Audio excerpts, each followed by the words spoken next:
Hey guys, welcome back to another video. We're going to be talking about why pie charts aren't necessarily the best choice when we're doing visualizations and what you should be doing instead. Let's go.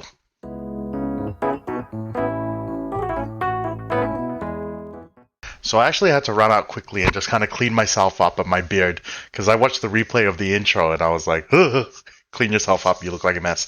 So here we are in Tableau, and why don't we use pie charts? So I don't want to say we don't use pie charts, but I will say the reason why we don't.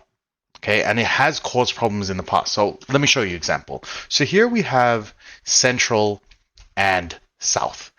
We can tell that central is larger. What's hard to tell is just how much larger. Okay, without putting numbers in there, it's hard to tell. Is it 5%, 10%? Is it double? Is it triple? We don't know. So here's another example of this. Say I had something like that where all the values are kind of close. So it's hard to actually get any insight out of this. I mean, particularly if you look at this one. So when you're in a meeting, and again, everything I do, everything I teach is around being a professional analyst. It's not just about creating charts. Your job is to pass on information as insight. So what you're trying to say is, well, first class is the highest by 10%. And because of that, these are the things we're going to do. So when it comes to your visualizations, let's say for this first one, the best choice almost always, and the reason it's so fundamental, is a bar chart. Okay, now if I take away the colors, right, just like this, when you're new to, and I actually just did a video on this, transitioning from Excel to Tableau, is that a lot of people, when they're starting off, they will build something like this and they go, yep, that's the end of the day, right? We've got an access, you can read it. But there's so much more you can do with this. For example, firstly, let's maximize the whole thing. Okay, that's the first thing. Then we're going to add colors. Now you can add it by region, like so, but all that really does is just lets you distinguish between them. And that's only really useful when it's in a dashboard and you have region in multiple places and you want to say that they can track, central blue across the dashboard. It's useful then. But if here you're trying to say, well, here's the highest, here's the lowest, the better choice is actually to bring in measures into color. Okay, so now we have west as the largest. We can sort this highest to lowest. Okay, and then what I would do further from this is, if big numbers are good or big numbers are bad, you have to signify that with color. So my color choice, if I go in here and go edit colors, is say the big number, because this is sales, it's good. We're gonna do green and gray. Okay, so I'm gonna do green for this one. I'm just gonna pick any green, nothing too neon, right? And then here will be kind of gray. And you'll notice I do this a lot in terms of the gray.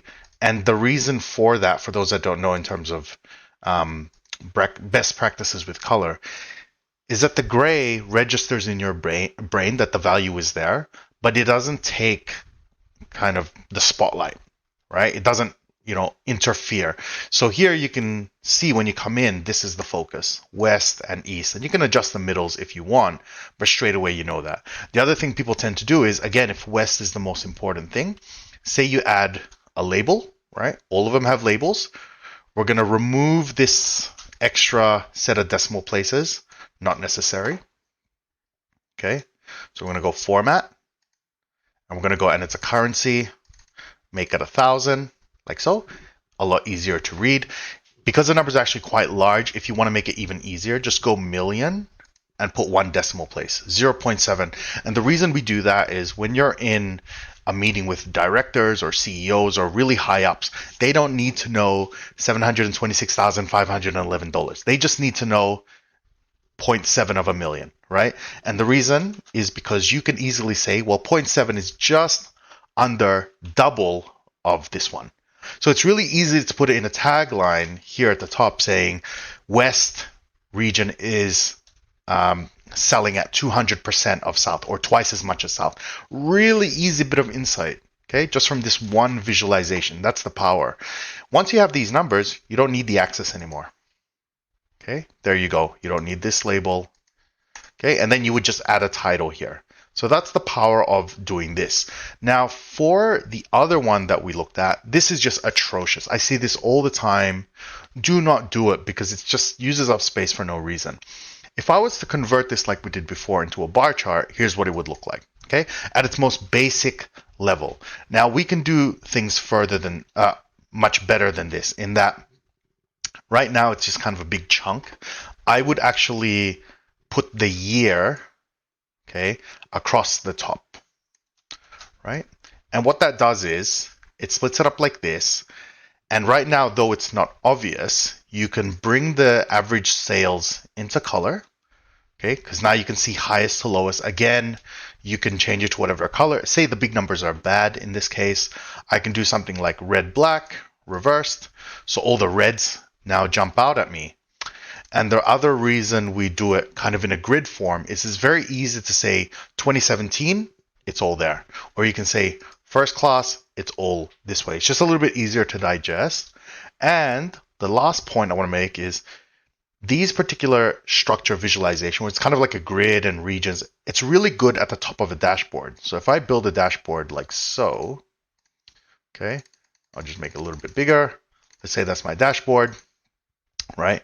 When you bring this one in, it's really good like this, okay? Across the top, right? You don't need these axes because if you add the labels, get rid of this label here, right? You don't need that. And from there, and obviously you just clean up the kind of numbers, you can sort this highest to lowest as well, for example. If you wanted to do it actually by totals, so say in this one, if I go back, and we're just going to add a row total here, row totals, right here at the end, and I'm going to sort it by total. There we go.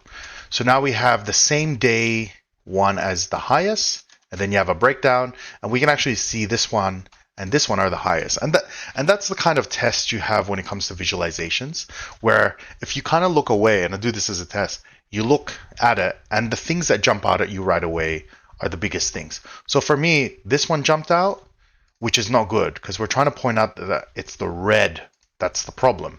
So I would probably just adjust that, just to make this a little bit lighter, and you'll see the difference right away of using gray. Okay, look how much the red jumps out at you. And that is the key when it comes to data visualization. Okay, that's it for this video. Hope you enjoyed.